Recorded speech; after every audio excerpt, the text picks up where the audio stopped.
तो जो लोग सरकारी नौकरी की तलाश में हैं, उनके लिए एक बहुत बड़ी खबर है। जरा सोचिए, एक ऐसी सरकारी नौकरी जिसमें कोई लिखित परीक्षा ही ना देनी पड़े। सुनने में बिल्कुल सपने जैसा लगता है ना? पर आज हम एक ऐसे ही बड़े मौके के बारे में बात करने वाले हैं। जी हाँ, ये बिल्कुल सच है।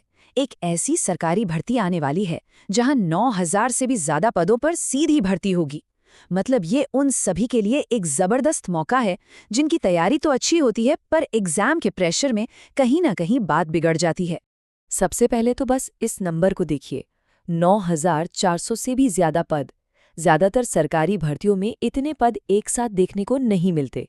तो ये आंकड़ा अपने आप में ही बताता है कि ये कितना बड़ा, कितना सुनहरा मौका है।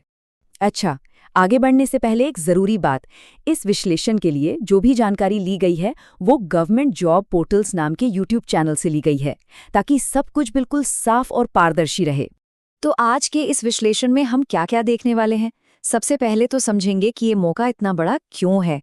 फिर देखेंगे कि कौन-कौन से पद हैं, उनके लिए क्या योग्यता चाहिए और अप्लाई कैसे करना है। और हाँ, सबसे जरूरी बात कि ये भर्ती बाकियों से इतनी अलग और इतनी खास क्यों है। तो चलिए शुरू करते हैं और सबसे पहले इसी बात को समझते हैं कि आखिर ये मौका इतना बड़ा क्यों माना जा रहा है। देखिए, ये भर्ती आ रही है लोक स्वास्थ्य अभियांत्रिकी विभाग यानी PHED की तरफ से, और तारीख पर गौर कीजिए, मार्च 2026। इसका मतलब तैयारी के लिए अभी काफी वक्त है। लेकिन जो बात इसे सबसे खास बनाती है वो ये है कि ये एक सीधी भर्ती है। मतलब परीक्षा की वो महीनों लंबी तैयारी और टेंशन से पूरी तरह से छुटकारा। ठीक है, तो अब ये तो पता चल गया कि भर्ती कब आ रही है, तो चलिए अब ये देखते हैं कि इसमें कौन-कौन से पद शामिल हैं। जैसा कि हम देख सकते हैं, ये जो कुल 9400 पद हैं, इन्हें अलग-अलग भूमिकाओं में बांटा गया है। सबसे ज्यादा वैकेंसीज हैं मीटर रीडर की, करीब 5,000, और सेक्शन ऑफिसर का वेतन भी काफी अच्छा है, लगभग 40,000 रुपए, और साथ में भत्ते भी। बाकी पदों के वेतन के बारे में जानकारी बाद में आएगी। और हाँ, मीटर रीडर की पोस्ट को लेकर एक और बहुत बड़ी और अच्छी खबर है। ये पद जो पहले सिर्फ कॉन्ट्रैक्ट पर होता था, अब एक परमानेंट सरकारी नौकरी बन गया है।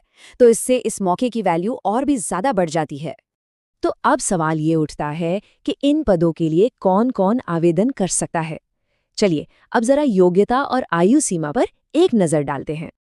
और यहाँ एक बहुत ही बढ़िया खबर है। उम्र की सीमा 18 से 40 साल तक है। इसका सीधा सा मतलब ये है कि चाहे कोई हाल ही में ग्रेजुएट हुआ हो या कोई अनुभवी प्रोफेशनल हो, एक बहुत बड़ी रेंज के लोग इसके लिए एलिजिबल हैं। आरक्षण के नियमों का भी पूरी तरह से पालन किया जाएगा। इसमें unreserved, OBC, EWS, SC, ST और एक्स सर्विसमैन सभी के लिए सीटें रिजर्व्ड होंगी। और एक खास बात ये भी है कि महिलाओं के लिए अलग कट ऑफ और आरक्षण का भी प्रावधान होगा, जिससे उनके लिए मौके और भी बढ़ जाएंगे।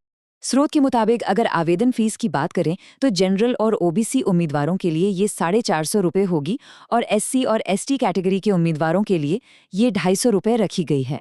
इन तारीखों को तो कैलेंडर में अभी से मार्क कर लेना चाहिए। एप्लीकेशन विंडो मार्च 2026 के बीच में खुलेगी और अप्रैल 2026 के बीच में बंद हो जाएगी।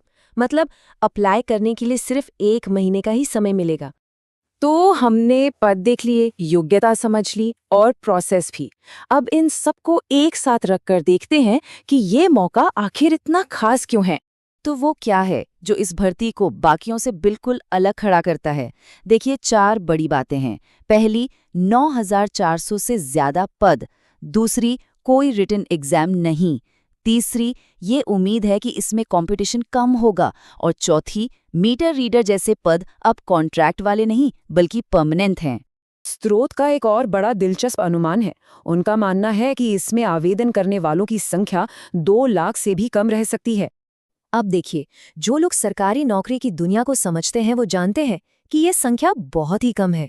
जितने कम आवेदक, सिलेक्शन का चांस उतना ही ज्यादा। तो इस पूरी बातचीत का निचोड़ क्या है और कामयाबी के लिए अगला कदम क्या होना चाहिए? सीधी सी बात है, ये एक बहुत बड़ी सरकारी भर्ती है जिसका प्रोसेस एकदम सीधा और सरल है। मतलब एक ऐसा मौका जो बार बार नहीं मिलता। और आखिर में एक सवाल जिस पर सोचना बहुत जरूरी है। अगर कोई परीक्षा नहीं है तो फिर सिलेक्शन होगा किस आधार पर? कौन सी स्किल्स और योग्यताएं सबसे ज्यादा मायने रखेंगी? जैसे ही ऑफिशियल नोटिफिकेशन आएगा, इन सवालों के जवाब ढूंढना ही कामयाबी की पहली सीढ़ी होगी।